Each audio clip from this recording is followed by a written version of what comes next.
ball. This is 12 to 6 Podcast, presented by 1-2 Entertainment. My name is Joel, and I'm here with my friend, Frank. Frankie boy. What's good? What up? Nothing, man.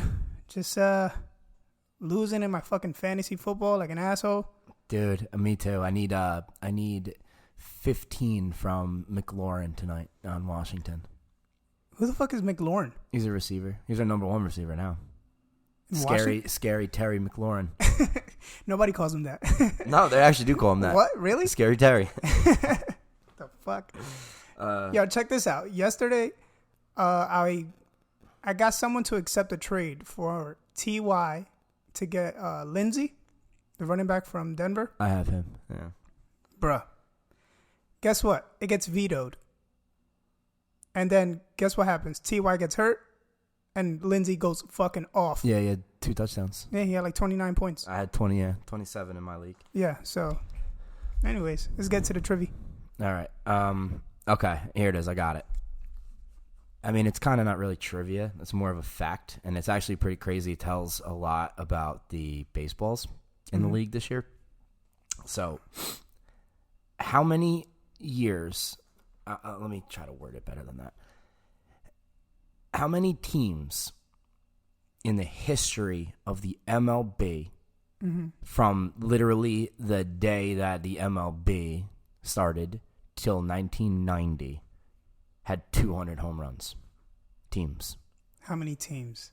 So from the beginning of MLB history, so it's about 115 years, let's say, through 1990. So in 115 years, how many teams have hit 200 home runs in a year? I'm going to say 20. That was really good. It's 22. Damn. Yeah. Guess how many there are this year? Like 10. 24. What? 24 teams have hit 200 home runs. The Wow. Cardinals were the Cardinals were the 24th team to do it, and they did it last night. That's crazy. Think about that for a second. That blew my mind. That really is fucking insane. Yo. 200 home runs, 24. Almost the whole league did it. There's fucking 30 teams. That's crazy. But wait. Do you believe that the balls are juice?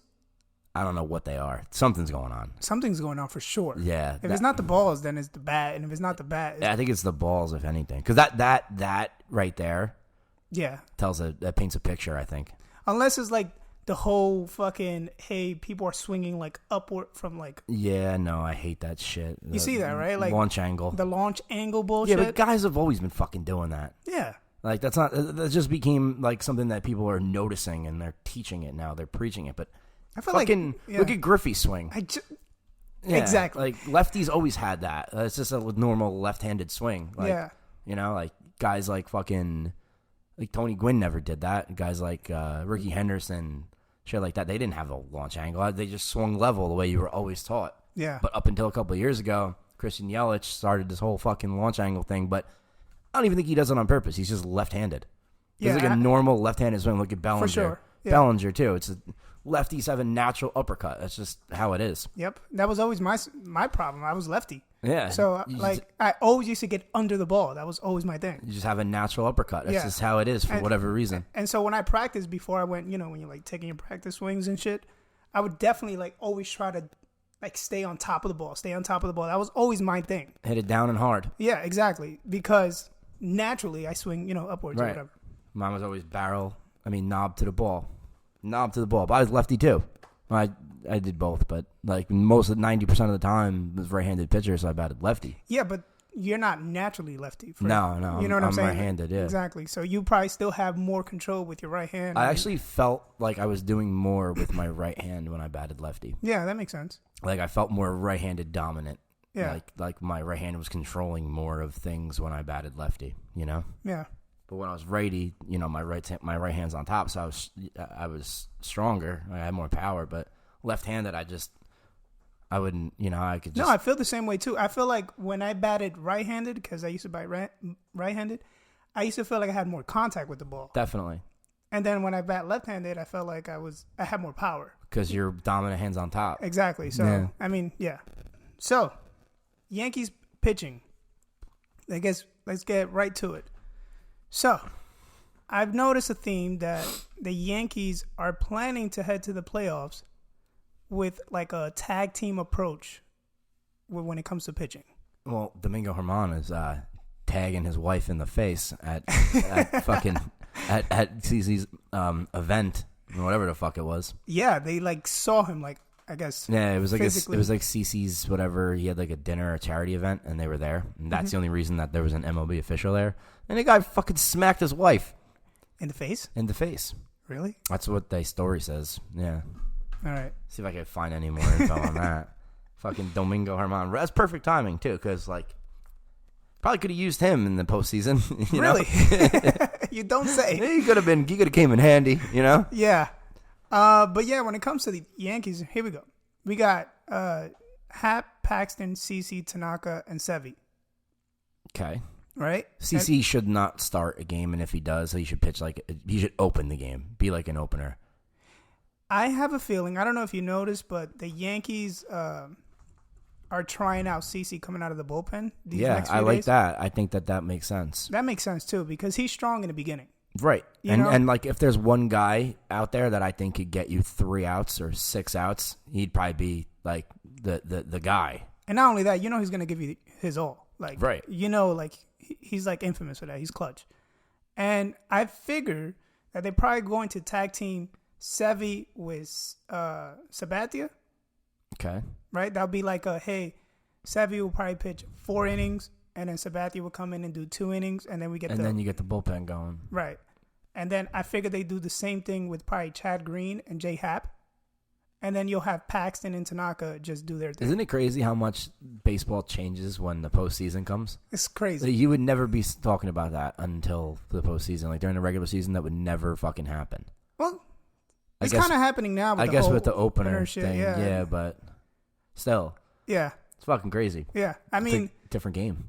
The Red Sox won their World Series like that with fucking this guy coming out of the pen. What's his name? Chris Sale.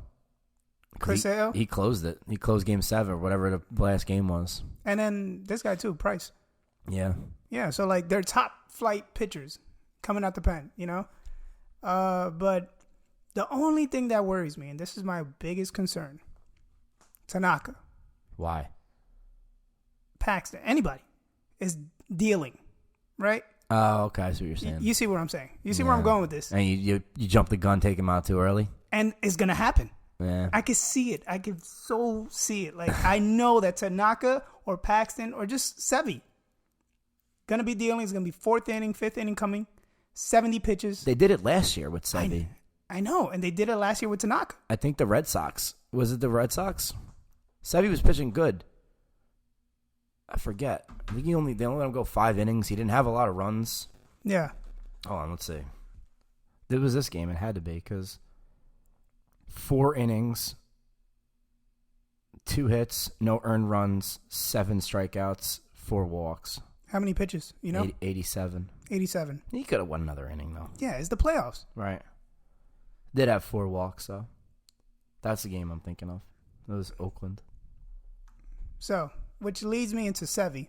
Sevy looks good.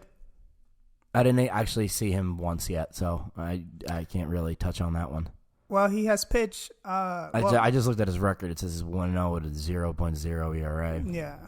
And yesterday he pitched 5 innings, 3 hits, 0 earned runs, 9 strikeouts. Mm-hmm. And against who? Toronto. Okay, stink. To me, the most important stat is what? What do you think? What do you mean? Like the most important stat, like the most important thing that I saw from yesterday. No walks.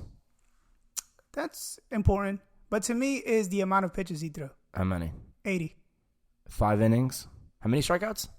9. That's a lot. That's pretty good then. But to me, that shows me that he could possibly like pitch 6 innings in the playoffs. Yeah. You know what I'm saying? And then we would never think of that because, 2 months ago we was thinking, hey, he's not even going to make the roster in the playoffs. I don't think he was going to play at all this year. Exactly. And now we're talking that he might start, game 1? I would still have Tanaka start game 1. Yeah, me too. Yeah. Who would they be playing? We're either going to play either Oakland or Tampa. Whoever wins that wild card. Oh. But we don't know yet because the whole Astros thing. Whoever ends up with the best better record. Otherwise, you'll end up playing Minnesota. Yeah. Right? Yeah. And honestly, I'm afraid either way. Cleveland's in there, too. Yeah. How far? They're tied with Tampa. Same exact record. They're tied? Yeah, 92 and 64. So we're going to have a one-game playoff to get into the one-game playoff? Could be. I like that. I love that. That's like an extra... I know. For like people like us, baseball geeks. Dude, I love that shit. Yeah. Give me that. Give me 1 million of those. Just a one-game playoff, then a one-game playoff, and then another one-game playoff. But everybody else in the American League is eliminated. It's only Oakland, Tampa, Cleveland, and... You know what? No, they can't. Cleveland's 4 games behind Minnesota, so it's not mathematically so they haven't impossible that they don't win the division. I mean, if I'm the Yankees, I'd probably want to play nobody. Yeah, I don't know. That's a tough one. I mean, the Yankees usually beat the shit out of Oakland and Minnesota. Yeah, but Minnesota could fucking hit, especially at Yankee Stadium. They fucking just hit homers. How many 30 home run guys do they have? Like the entire lineup. It's crazy. They have let me say, 30 homers. And not to mention, even if we end up playing Oakland, who, in the past we always beat up on 5 30 home run guys. And how many 20 home run guys? Oh God. The rest of the lineup. 2, 3, 4, 5, 6, 7, 8. Jesus. So there's 9. I mean, come on. They all have 20 home runs. Wow. Yeah. I mean, sidebar. You know how many home runs Glaber has? Let me look. No, I know the answer. Oh. Well, he's got about 18 versus Baltimore. So I'm going to go with 31. He has 38 home runs. Does he really? He does. Wow. That's crazy. Yeah. The balls are juiced. Their balls are juiced, man. Come on, man. 38 from Glaber? Yeah, there's no way. The balls are definitely fucking juiced. I think Gardner has How bad do you think Stanton feels that he missed an entire year of baseballs like this? Dude, Bro, he would hit 80. 80, for sure. Fuck you. Holy shit. All Although right, Judge has the same power. He didn't really go crazy. Yeah. I don't know what's wrong with him. Something's wrong with him. How many 20 home run hitter that Yankees have? They have to have a lot, too. I think they have like 10. 1, 2, 3, 4, 5, 6, 7, 8. 8. 8? 8. Is Luke Voigt one of them? Big Voigt has 21. Look at Gio Urshela. So wait, Gio has 20? 20. You know what's crazy about Gio Urshela? He's got 54 extra base hits. Yeah, he's like a double hitting machine. Yeah. Yeah, and he's got, you know what, though? LeMahieu has about that, too, but he only played 12 more games than Urshela. Does Trout still win MVP? Yeah. Okay. There's nobody else that stands out enough to not give it to him. I know, but if you listen to, like, sports radio, people are really harping on this guy. Who? LeMahieu. Yeah, I mean, you got to remember where we live and, like, the callers that are calling in, That's true. Yeah, and it also hurts Trout the fact that he like plays for a shitty-ass team. And yeah. That makes sense. All right, so let's see. LeMahieu, 329, 26, and 99. 31 doubles. I mean, yeah. I wouldn't be mad if he won it, But then you also got to realize.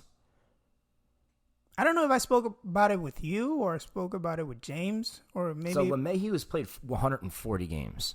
Yeah. Trout's he's played 134. So how many more games do you think LeMahieu's going to play than him? 10 more games? 12 more games? Yeah. So, like, you can't really punish Trout for not playing at the end of the year. Yeah. He's still got more everything than everyone. He's got an 8.3 WAR. That's crazy. There's nobody like even close to that. There can't be. Yeah, but don't you think Trout's going to fall into that whole... hey, I'm LeBron James, you can't give me the MVP every season type shit? I mean, it's happened already. Yeah, and that's what I think might happen this year. All right, so Bellinger leads the league in WAR with 8.6. You know who could get it too, man? Bregman. What's his number looking like? Let me look. Bregman could get it because he's having a great year, too. That team's stupid. Bregman, 293, 39, 108. I don't think that does it. He has 29 home runs? 39. Oh, 39. Yeah. But 101? 108. 108. He could get it. You think Alonso hits like 50 home runs in the last season? I don't know, dude. He hits some balls, man. Like coming off the bat, you see them come off the bat, and like he's like, oh, that's a fly out in the gap. But then they just fucking don't come down. Fucking things grow wings when they're in the air, and they just. Usually the one he hit against Cincinnati. No. Oh my God, he hit it to right center field. Yeah. He hit to right center field, and it went over everything. See, but that's what I noticed about this year. Like people swing and they don't necessarily catch it right in the barrel of the bat. And they just keep going. Yeah. I think that's the biggest difference there. So. Yeah. You know who's the scary team? They're going to be very, very, very scary. The White Sox. Like eventually? They're good. Like they just haven't put it together yet. I don't know why. I know they have like this, what's his name? Moncada? Moncada is killing it. He had a great year. He came from the Red Sox, right? Yeah, he came with Sale. Chris Sale, yeah. Tim Anderson, he's going to win the batting title. 334. Damn. Yeah. LeMahieu killed me. 17 stolen bases. He's super fast, too. It's weird he doesn't have that many stolen bases. Well, it's new age baseball. They don't steal bases anymore. He's got LeMahieu by 5 points. Damn. Moncada is third, 316. And then you also have Abreu. He leads the league in RBIs, 121 by a mile. Abreu's getting a little bit old now. Is he? I think so. I feel like he came into the league kind of old already. Nah, he was young, I thought. He's Cuban, I think, right? Yeah, I think he's like 34 already. Get the fuck out of here. Yeah, last time I checked, unless I'm confusing him with someone 32. else. Yeah, he's 32. Yeah. And when I saw that, I thought that was very surprising. I was like, I thought he just came into the league. Moncada is Cuban, too. Yeah. He's 24. And then the other guy, too. The other one. Fuck. Moncada, the shortstop you're talking about. Tim Anderson's the shortstop. They have another one. Eloy Jimenez. Oh, okay. He's going to be a stud, too. I mean, Toronto's going to be, they're going to put it together, too, eventually. But these guys are hitting now. Like Eloy Jimenez, 267, 29, 75. Damn. Yeah, he's 22. So him, Moncada, you get 2 more years out of Abreu like that. Tim Anderson's young, too. They have Giolito, who had a great year. Oh, yeah, they're ace. I like that team. I do like that team. Yeah. I mean, Toronto's going to be nice, too, man. Toronto is going to be nice. Yeah, with fucking, what's his name? Bo Bichette. Yeah, that's the best name in the league. Bo Bichette. For sure. Yeah. Somebody told me I looked like him the other day. That's funny. They did. They're like, yo, you look almost exactly like Bo Bichette. If you just grew your hair out, you would look a lot more like him. Bro, his batting stand is like the best. Yeah, he probably is he reminds me of a slightly less athletic version of me. like just a little bit less athletic than me, Yeah, I see that. Yeah, and that's just the way I see him. Not to mention Biggio and fucking the other guy, Guerrero. Vladdy. I think Vladdy's too much hype. Yeah, for sure. It just comes with the territory with his dad, super. Yeah, and all this shit of the Instagram videos of him hitting the ball 400 feet off of a tee. Yeah. Fuck you. I don't care that you could do that. That doesn't mean shit to me. You could hit the ball off a tee real far. Great. See what you do this year. 15 homers, 68. Okay, that's pretty good. 120 games. 15 homers, 68 RBIs. Who's that? Vladdy.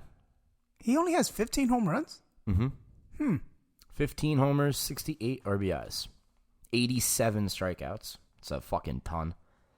276 average. That's okay. Right. It's okay. Yeah, it's fine. It's not like Acuna or the other guy. What's the other guy from Atlanta? Albies. Ozzie Albies. Those guys are different. Acuna's good. Let's get to it, man. Go ahead. Fucking 40 home runs and 30 stolen bases. Youngest player to... I like him, but I don't like him. I don't like him. He's on the fucking Braves. Yeah, I understand that. But and he's a cocky son of a bitch, too. Yeah, because he's that good. Yeah, but fuck you. Okay. You are that good. You got paid. Go fuck off, though. He's that fucking good. Did you see the one a couple weeks ago where he tried to rob the home run? He thought he caught it, and it kept rolling, and the guy got an inside the park home run. Oh, shit, no. Oh, yeah. He went up, jumped over the fence. He thought he caught it, and the ball was just rolling away. Oh, damn. Yeah, and motherfucker, whoever hit it, just running around the bases. Hey, man, when you're that good, you can. He got taken out a couple of times too this year. It's cool. Them motherfuckers won the division, and they're gonna storm through the playoffs, and they're gonna face the Dodgers and possibly beat them fuckers and make. I like them more than the Dodgers. Everyone likes them more than the Dodgers. Nobody likes the Dodgers in the playoffs. Yeah, I don't like the Dodgers in the playoffs. I never. We made a whole fucking Instagram video about it. Yeah, they're not just they can't get the job done. They can't. They can't. Yeah, so let's see. 37 stolen bases. He might go 40-40. He got 37 stolen bases. That's crazy. So he gets 3 stolen bases, he's 40-40. I think he might do it just because it's so close. Like, he'll probably just go for it. 280, 41, and 101. Listen, we're going to make an episode. 127 runs. Jesus Christ. That's a fucking lot. Yeah, he's on base. Yeah. It's crazy. Fuck him, though. We're going to make an episode in the offseason about the best of 5-tool players, like a top 10. And he's definitely going to be my top 10, for sure. Yeah, 100%. For sure. Yeah, without a doubt. Actually, I wanted to ask you. So I had a conversation with my friend. Yeah. About the NL MVP. Mm-hmm. Okay? So now, since Yelich got hurt, and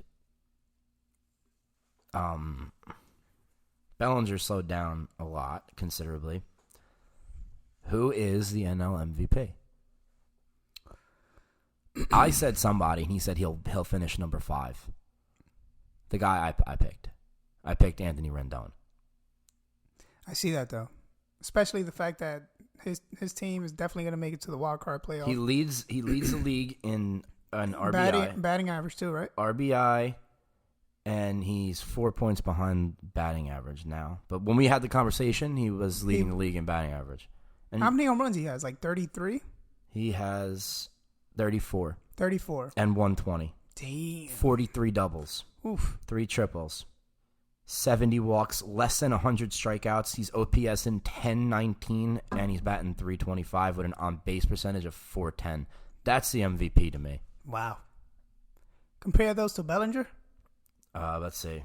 Yeah. Bellinger has 46 homers, so we'll start there. 302. 302. So his batting average is much less. Batting average is considerably less. But 46 homers, so he's got 12 more homers. Mm-hmm. He's got less RBIs. How many? 114. Okay. He's got 106 strikeouts, which is more. What's his on base? 404. Less. It's a little bit less. His OPS is higher, though. So you would think with the home runs. For yeah. Sure. But he has more. Rendon's got a lot more extra base hits. He got 43 doubles, I think I said, right? 43 doubles.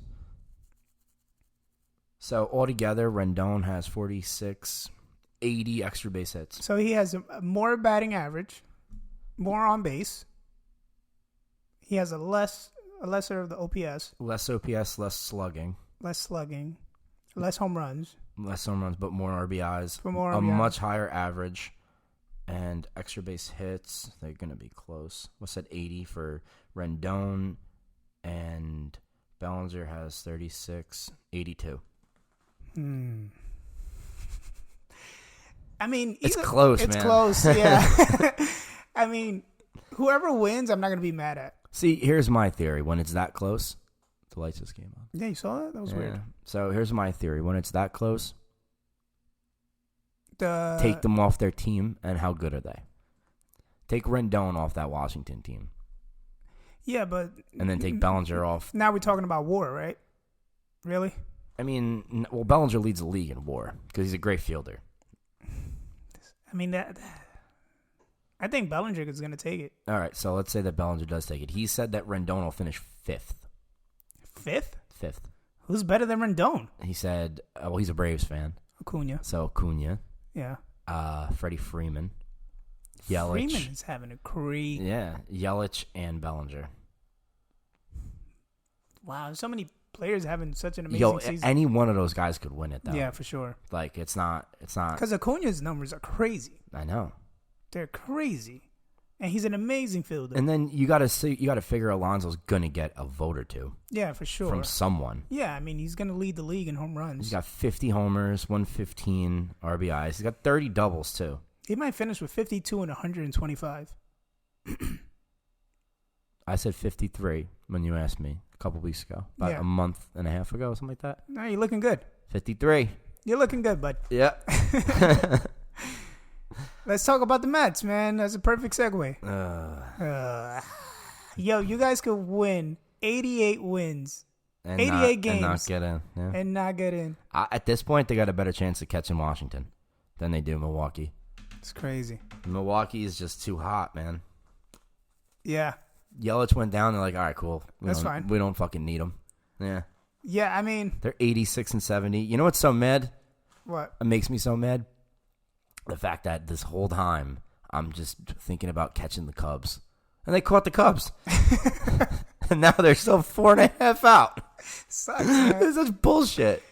Oh, man, it's so competitive out there. I mean, who saw this coming? Who saw the Mets winning 88 games, possibly, potentially, and not make it to the playoffs? They're going to win like 85 games, I think. I mean, I could see them running the table. I could see them winning the 87. No, they're going to lose 2 out of 4 to Miami. To Miami? Yeah. Just to fucking put the nail in the coffin? Yeah, Miami's going to do it. Like I said that they were going to do it, even though it doesn't really matter. Yeah. But then Milwaukee will lose 3 times and Washington will lose 3 times. Now, Washington, if you look at who Washington plays, it ain't looking good for them.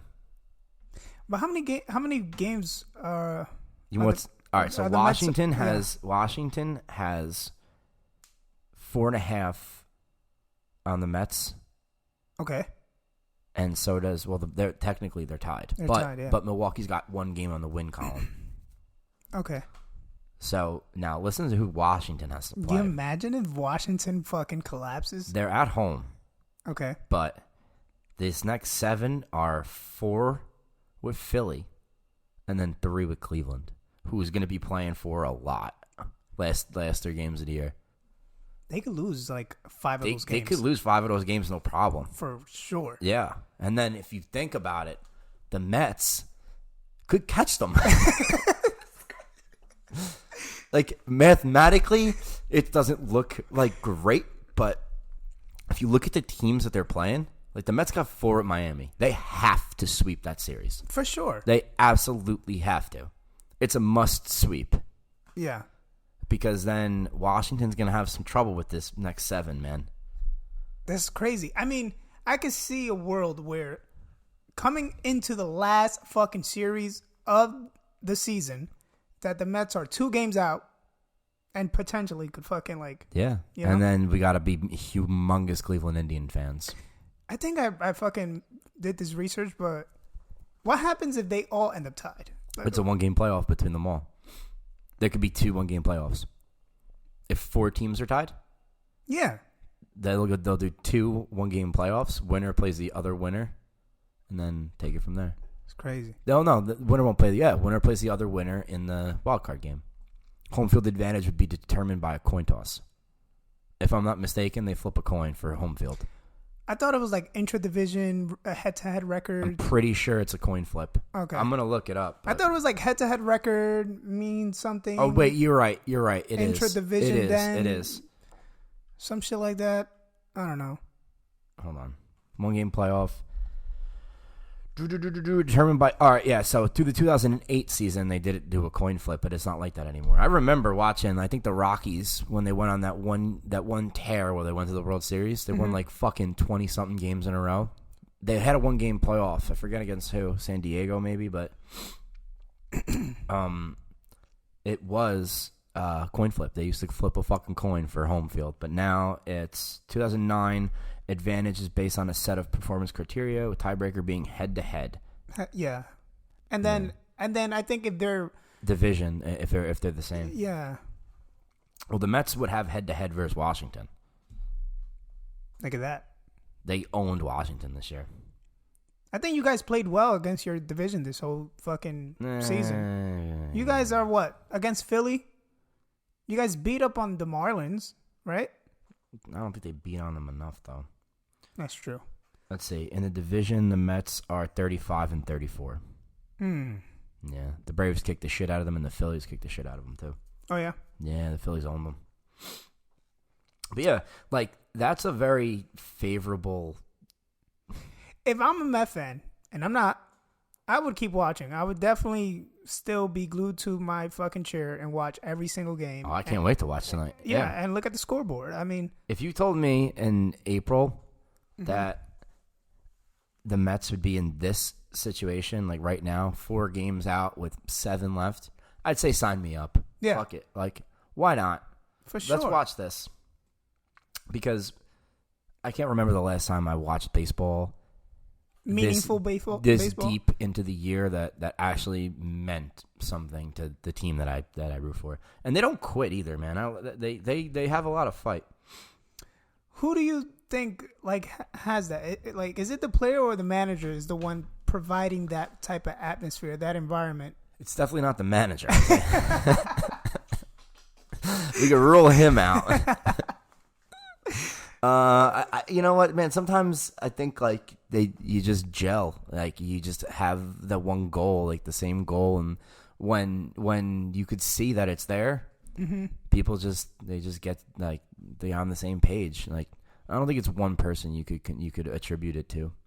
Yeah, but I definitely feel like it's a personality thing when it comes to the team. Like when you look at Alonso's like he's like a believer. Like, yeah, no matter same what. Same with fucking J.D. Davis and Conforto, and like they love that shit. Yeah, like those games at Citi Field where they had those comeback wins, and that's fun. That's why they do it. Like it's a nice feeling to win a game like that. Right. The fucking crowd is there. The stadium is filled. People are going nuts. You're hitting home runs. So fucking must feel awesome. Yeah, to hit a home run at Citi Field in the fucking 8th inning to go ahead to take the lead, Yeah, and not for nothing, I'm like pretty jealous of Citi Field because Yankee Stadium sucks when it comes to like atmosphere and when it comes to like feeling like a playoff game.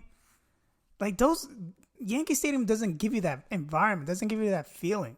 Yeah, Citi Field gives you that feeling. I don't know what it is. It's just something you can't describe. Like I think it's the fans because I feel like in Yankee Stadium there's just a bunch of rich people watching a game who doesn't give a fuck about it. It definitely has something to do with it. I think it's kind of like Madison Square Garden nowadays. Like, they're just like corporate owned seats and corporate owned tickets and everything. So it's like, yeah, you want to go to the Yankee game tonight? Here you go. Give it to a client. Give it to your fucking son. Give it to your daughter, and whatever. People just go. Yeah, but like. I feel like Citi Field has very passionate fans that just they're hungry. Yeah. And I'm envious of that, honestly, because there's sometimes when you watch those comeback games, the Yankees, they do the comeback wins. It doesn't feel the same. Yeah, because I guess people are used to it too. The Yankee fans, I guess. I think the Yankee fans suck when it comes to like feeling that hunger or even being knowledgeable of like baseball. Yeah, because a Yankee fan will call up and be like, they should have fucking never been in that position in the first place. We're the fucking Yankees, bro. Yeah, that's definitely your typical Yankee fan. Yeah, we're the Yankees. We don't fucking lose. It's like fuck you. It's like the most arrogant fucking thing. We should have never been in that position in the first place. Fire everybody. And then the next day someone will do something great, and then they'll fucking buy a poster and put it on their fucking wall. Yeah. Yankee fans suck. Fuck you all. That's a perfect segue to CC. Yeah. Carlson Charles. What do you think? What do you mean, what do I think? Is he a Hall of Famer? Because I like... All right, before we get to that, let me tell you his stats. His career stats. Here we go. 251 wins, 161 losses. His ERA is 3.74. That's pretty high. Now, what do you think? Like, just how many World Series does he have? Gut feeling. He has 1 World Series. That ain't good enough. How about strikeouts? Strikeouts. He has 3,091. That's a good amount. That's the one that puts you in, though, if you're going to get in. Yeah. Not the other numbers, really. I think your fault. But yeah. I tell you this. I found something very, very interesting. I was looking this up, and I was trying to see who can I compare him to that's in the Hall of Fame. And then I went through all the pitchers here that are in the Hall of Fame, which are 81 pitchers. Right? Okay. He would be the second highest ERA to make it to the Hall of Fame. That's what I remember when you said 3.7. That's fucking high. Yeah. You know who has the highest ERA? No. Jack Morris. Okay. His ERA is 3.80. But when I looked into it, he has 274 wins. So you got about 25 more, right? Yeah, and it's very close to 300. And Mike Messina, he went in with how many wins? Hold on. 270. And he has 251. Yeah, but his ERA is considerably lower. Mm-hmm. The only thing that I can see is the fact that he has over 3,000 strikeouts. But how many people have 3,000 strikeouts that aren't in? That's a good one. That's a good one. I don't know. How many people have 3,000 strikeouts that didn't make it in? Yeah. Because you gotta figure this. But there's guys that just played for years and years and years that just struck people out. Like, yeah. Fucking stat compiler. I mean, he definitely will not get in the first ballot. When I look at him, I don't feel like he's a Hall of Famer. Me neither. When you just growing up as a kid, we saw Hall of Fame pitchers. Randy Johnson, off the bat, you knew. Yeah. He was just not fair. You knew Pedro. Yeah, he was stupid too. Maddox, Kurt Schilling. When you look at those pitchers, you just knew, hey, that's a Hall of Famer. Yeah, I see what you're saying. I don't feel like that. Like right now, we still have guys like that too. Like Kershaw, that's a Hall of Famer. For sure. Like, that's a Hall of Famer. Even Greinke will probably get in. Verlander, Hall of Famer. Hall of Famer. 100%. Yeah. When I say CC, I don't get that. The only way I could potentially see that, which never happened, is like the way he used to pitch in Cleveland. If he could have continued that for maybe 4 or 5 more years, but he lost it way too early in his prime. You know what I'm saying? Yeah. Stop eating Captain Crunch. Yeah. I mean, there was a season where he lost all that weight because he stopped eating Captain Crunch. And yeah, but guess what? That was his highest ERA out of his entire career. Yeah, you should have kept fucking eating Captain Crunch. So it's either way. Captain Crunch is like what's keeping him out of the Hall of Fame. He could have kept eating it, man. He would have been a Hall of Famer. Oh, that is such the name of the episode. Captain Crunch. Yeah, I just don't think he's a Hall of Famer. Hold on, I texted my friend about this. Oh, never mind. But yeah, I don't think so either. You want to hear something crazy? What? So I know Garrett Cole. Yeah. 300 strikeouts. Yeah. Who's the last one to do that? Do you remember? If I'm going to take a wild guess, yeah, I'm going to say Sale. Chris Sale did it, but I don't know if he was the last one to do it. But do you remember the one before him that did it? I'm going to say Kershaw. Yeah, you're right. The Mets beat that team. That in the NLDS. So that's like the Dodgers were like your typical like team you don't want to play in a 5-game series. That was the same year that Greinke won the Cy Young. Wow. He was 19-3. Actually, he might have finished second in Cy Young that year. I got to look into that. So who won it? I forget. 2015. Let's see. 2015 Cy Young. But that was a year that Greinke had the 45 2/3 scoreless inning streak, which will probably never be touched ever again. Ever again, yeah. So Greinke, 2015 Cy Young. Greinke might have finished second. So Jake Arrieta won it. Wait, no, wait. Yeah, he did. He was with the Cubs. The Cubbies. Yeah, so the Mets had to go against a guy with 300 strikeouts and a guy with a 1.7 ERA or something. So Greinke finished with like 1-point-something ERA and didn't win the Cy Young? Yep. 19 wins too. How the fuck did that happen? I don't know. Let's see. AL MVP. That doesn't even make any sense. 15 MVP. NL Cy Young. Jake Arrieta. 22-6. Oh wow. Jake Arrieta was 22-6 with a 1.7 ERA. Yeah, okay. Greinke was 19-3 with a 1.6 ERA. Wow. Yeah. That is so close. and he had 36 more strikeouts than Greinke. Scherzer had 276 strikeouts that year. He finished 5th. Wow. Garrett Cole finished 3rd. Kershaw, 301 strikeouts. You know what's crazy? I can't believe only 18 pitchers have done the 300 strikeout thing. That's another thing that's happening too, because like it's really weird. Maybe it does have something to do with the balls being juiced, but like 18 pitchers have done it, and we just named 3 in the last 5 years. Yeah, but most of those pitchers they do it like maybe 2 or 3 more times in their career. Like Nolan Ryan did it like a whole bunch of times. Well, Nolan Ryan was just like they just wouldn't take him out of the game. It's like, all right, 6 earned. Don't worry about it, Noli. Get out there. Like, yo, your arm is like falling off your body, but we need you to finish, man. We're down 6-2, but just go out there, no. Oh man, so what do you think? You think Big Jake has back-to-back Cy Young or what?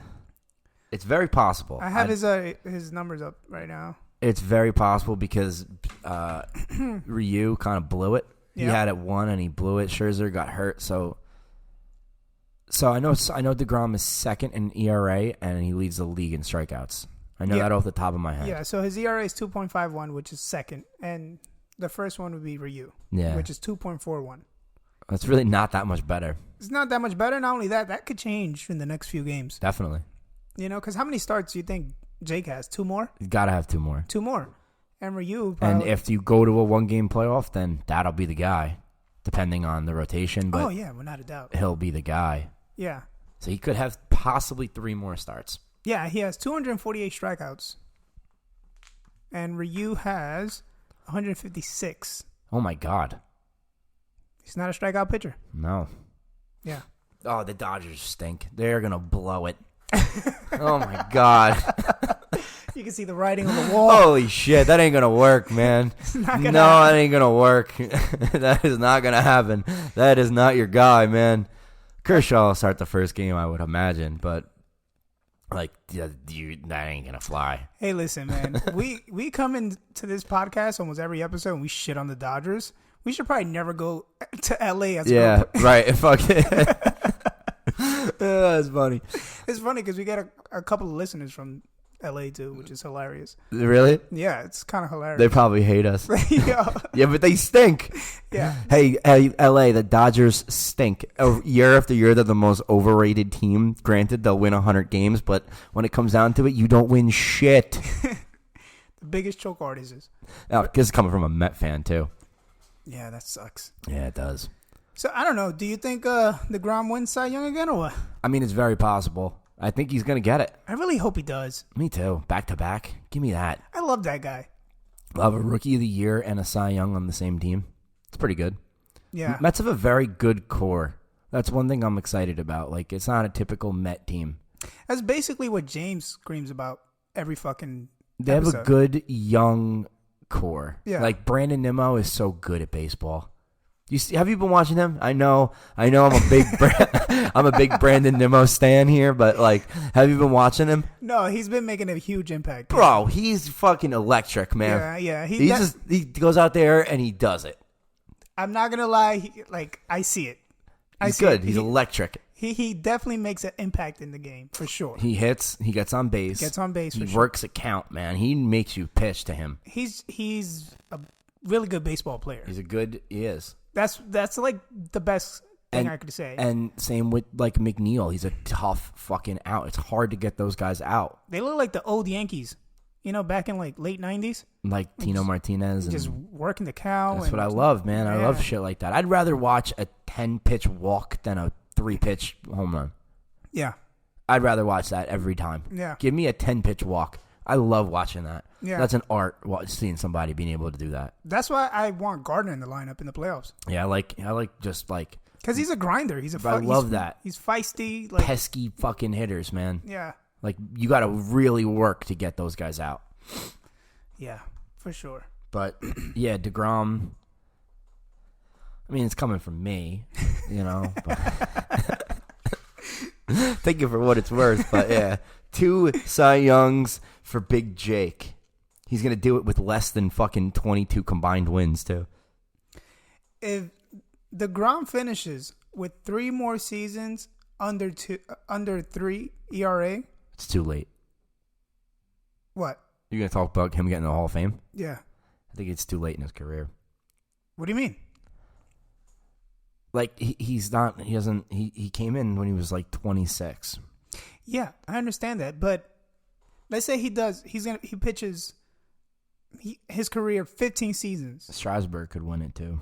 Yeah, Strasburg could win it. But let's say DeGrom pitches 15 seasons in his career, right? Right now, this is his 6th year. If he does about 10 out of those 15 under 3 ERA, you got to think about ERA. You got to think about Hall of Fame when it comes to that. Because if you look at Roy Halladay died. If Jacob DeGrom dies in a plane crash, he'll get in the Hall of Fame. I don't want to laugh. I'm not saying that, as a bad thing. When you say it, it just sounds funny for some reason. I know. I'm sorry. It's true, though. Like, these guys, they have a huge legacy. When they die early, it's like, oh, man, that's tragedy. He was so good. But if he never died, nobody talked about Roy Halladay for fucking 4 years before he died. Yeah. Well, I mean, he has, 65 wins in his career? So you think DeGrom would never make it to the Hall of Fame? I mean, I'd love for him to, but because there's a lot of pitchers that don't have over 200 wins. How many wins did Halladay have? 203. How many does DeGrom have? 65. Like, you know what I mean? You know what I'm saying? Like, yeah. Granted, the wins, I think, to me, are meaningless. I know, but I'm saying if he has 10 he dominant... fucking wins 10 games every year. Like, that's some bullshit. I know, it's just how it goes. Like, that's just the Mets. They just blow it for him. But to me, if he has 10 dominant seasons, to me, you got to think about Hall of Fame when it comes to that. But that's whatever. His whip is under 1. And if he wins like 3 Cy Youngs in his career, that changes things too. I agree. You know what I'm saying? Yeah. Strasburg could win it too. What's his numbers? Strasburg 17-6, 3.3 ERA, and 241 strikeouts. Nah, that doesn't do it. He's only 7 behind DeGrom, but the ERA is too high, I think. Yeah, DeGrom's almost got a full run ERA on him. Yeah, and Ryu too. Yeah, that doesn't do it. I'm sorry. What his ERA is 3.4. 3.34. Yeah, that's too high. 3.37, I'm sorry. Yeah, sorry. He's got 56 walks in 203 innings. DeGrom has 43 walks in 197 innings. DeGrom's WAR is 6.3. Strasburg, 5.5. Ryu, 4.6. People are looking at that now. Even the writers are looking at WAR. Yeah, I know. I don't really like WAR. It's a ridiculous stat. It is. I feel like that's your favorite stat. Like, everybody has a go-to stat. That's like your go-to. It's easy to go to it, even though I couldn't tell you what it even what goes into it. I think WAR means like their impact in the overall team. Right, but look at the formula for it. Go ahead. It's some wild ass shit. It's wild. It's a ridiculous mathematical equation that I remember looking at it one time. I Googled it. I was like, all right, let's see what actually goes into this. And it looked like a fucking algebra 2 problem from high school. I was like, all right, I don't care enough about this to even look at it. Let's see here. What is WAR? Just type in WAR equation. They're going to give you a definition of it. Type in the WAR mathematical equation. No, the formula here. Yeah, there you go. All right, so oh God. That's what I'm saying. This is crazy. Here we go. The number of runs above average a player is worth in his batting. Base running and fielding plus adjustment for position plus adjustment for league plus the number of runs provided by a replacement minus level player divided by runs per win. Yeah. Fuck you. That's like fucking quantum physics. I don't even know what that is. That's what I'm saying. like if you told me, you're like, yo, calculate WAR right now, I'd be like, fuck you, I'll Google that shit. I don't fucking know. That's calculus. How do you even get somebody's one of those stats? How do you come up with that? How do you come up with adjustment for league? Right. Like, what is the stat for that? Like, what is the number that they use for Plus that? adjustment for position. Yeah. What is the number? Where does that come from? I don't know. WAR is ridiculous, honestly. It is a little ridiculous. And we use it so fucking much. I know. To, like, win a fucking debate. I know. It's crazy. But, like, I guess it kind of does, like, at the end of the day, like, if you go down the list of the leaders in WAR, the good guys do stick out. Yeah, I know. For what that's worth. Yeah, like, Bellinger sticks out. Like, Bellinger sticks out. Trout sticks out. Yeah. Like, you know, like, shit like that. But although Derek Jeter got murdered last episode. But murdered. Not good. Boys, didn't have to jump. Boy, we fucking, what do you call it? Ruffle some feathers. Yeah, good. Fuck them. Yeah. I love it. That's what we're about. We gotta rustle some more, man. Jesus Christ. Yeah, Derek Jeter didn't have to jump, and the Dodgers suck. At me. Yeah. So I still believe in the Mets. I think they could still somehow make it. I fucking hope. Yeah. I just know that I'm going to be let down, which is going to be a heartbreak. But, like, I'm kind of setting myself up. Hey, man, 2015 happened. Yeah, but at this point, they already locked it up. No, but you guys are, 4.5 games away. And, like, how you put it beautifully, Washington can possibly win 5 of their last whatever games. They could lose 5 of those games. Yeah, but then for the sure. Mets have to go 7-1. Yeah, but we've seen it. They've done it. Or they could go 5 and whatever, but then that means that the Phillies are winning. There's another problem. Like that kind of. The Mets have a game and a half on the Phillies. Yeah, but you guys could end up tied. There could be like a 5-way tie. I really hope that happens. I really, especially for our sake, that we do a fucking baseball podcast. Yeah, right? Please.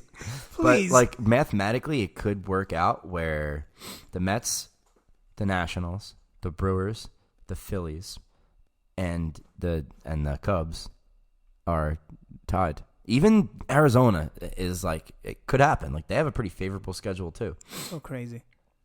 Arizona has... Oh, no, they don't. St. Louis. They're done. How about St. Louis just destroying the Cubs? Oh, my God. Yeah. Dude, that's bad. In the middle of the summer, they were, like, right there. You know, they were, like, what? How many games away from the Cubs? Who? St. Louis. St. Louis was... The Cubs were winning the division.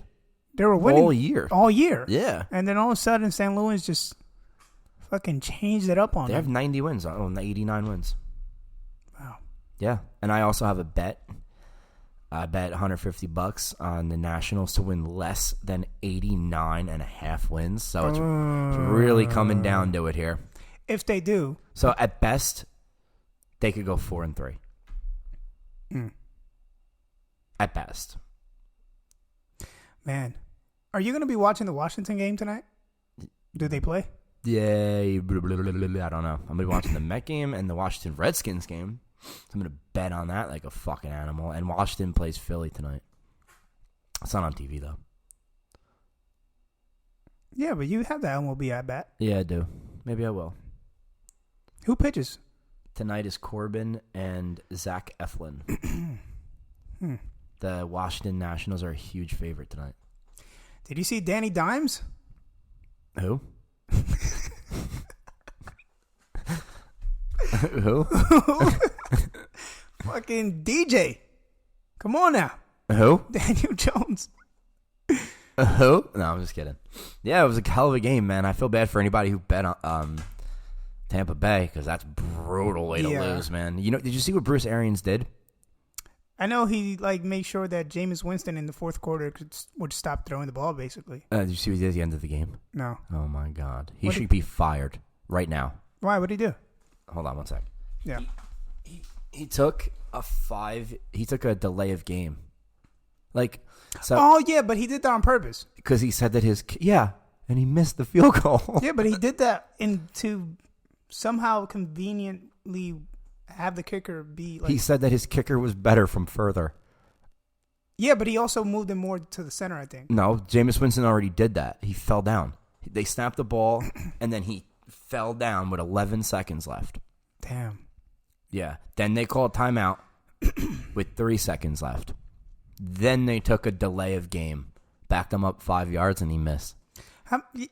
You know what's so crazy? That Eli would have fucking had that game, like the exact same thing. The kicker would have made the fucking field goal. You think? Yeah, because that happened all last year. You think? Yeah. Dude, I'll tell you what, the Giants' defense is brutal.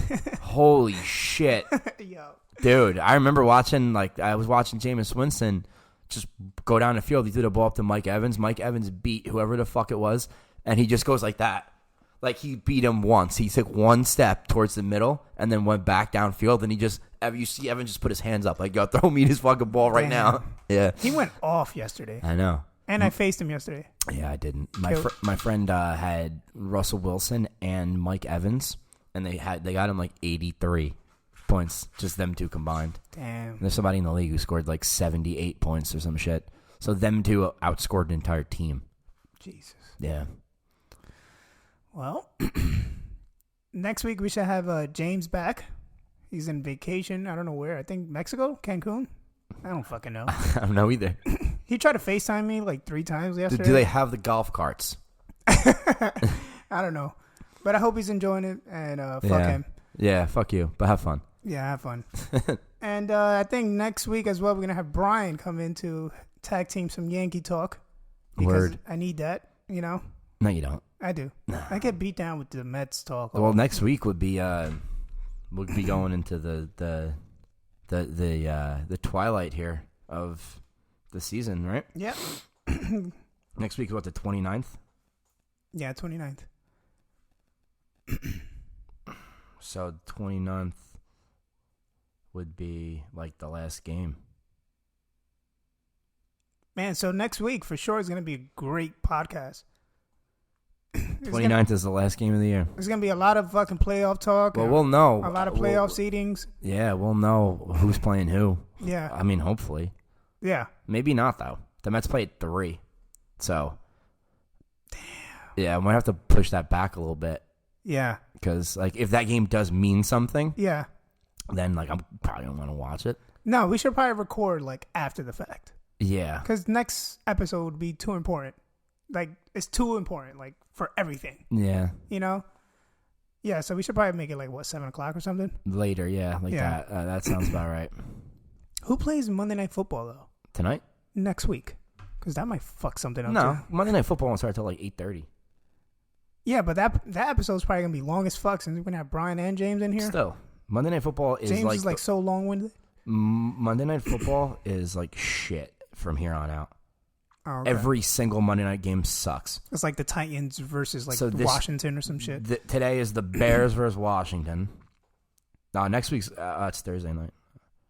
Next week is the Bengals Steelers. Oh yeah, nobody cares. Nope. Yeah, so we'll be fine. Then it's Cleveland San Francisco. That's good actually. Then Detroit Green Cleveland Bay. San Francisco is good. Who won the game last night from the Browns and the Rams? Rams.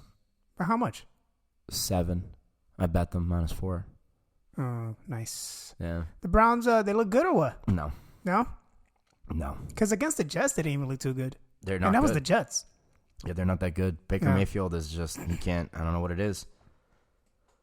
It is still early, but. You got anything else before I finish it off? No. I'll just pray to the baseball gods that the Mets somehow fucking pull this off because I'd be so happy. Yeah, I'm hoping for that, honestly. Yeah. That would be good for baseball talk and just for New York itself, you know? Yeah. Also, fuck the Dodgers. So I'll leave you with that. Yeah, fuck the Dodgers. Yeah, you and, suck. Follow us on Instagram, Total 6 Podcast. Follow us on YouTube. Now we're starting to put the videos up as well. And thank you for listening. This is 12 to 6 Podcast. Fuck the Dodgers. Peace. Bye. Fuck you.